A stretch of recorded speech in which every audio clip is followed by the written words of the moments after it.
So I recently posted a shop tour video and I obviously need to post an update. Now normally I love my basement wood shop because I have lots of space and the temperature is pretty much always a comfortable 60 to 65 degrees. I also love my backyard, which usually features a small pond.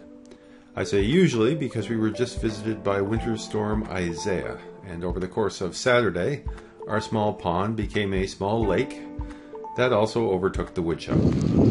It's a lake! It's a big old lake!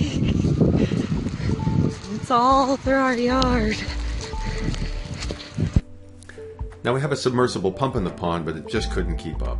Unfortunately, this happened when my wife and I were away, and my daughter and her boyfriend did their best to stem the tide. They rushed out to rent a trash pump from Home Depot to empty the pond.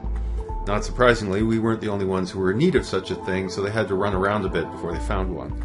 By the time they got it up and running, we had 6 inches of water in the basement, and I had to turn the car around for a 4-hour drive home. Thankfully, we have great neighbors. One came over to help the kids get stuff up off the floor in the shop, and another had no objections to us emptying tens of thousands of gallons of water, literally in his front yard, where it flowed safely into a nearby creek. I got home later in the evening and the pump was running furiously and the water was subsiding, but by the time I went to bed, I think about 2 a.m., there was still about 3 inches of water in the main shop and 6 inches in the back room where the CNC machine is. I went to bed thinking it may very well be a total loss. I did not sleep well. Now, the pump ran most of the night, again a big thank you to our patient neighbors, and by morning the pond was back to its usual footprint. By mid-morning, the sump pump had mostly emptied the basement and we started cleaning up.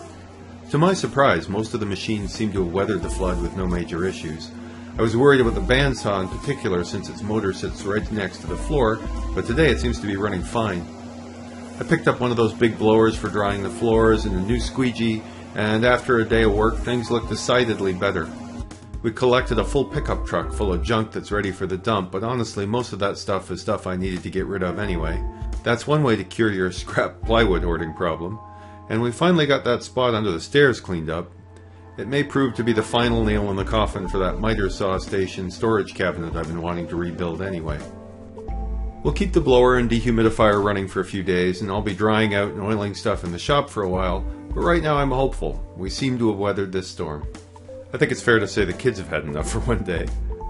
As always, if you enjoyed this video, please click the like button and consider subscribing to my channel.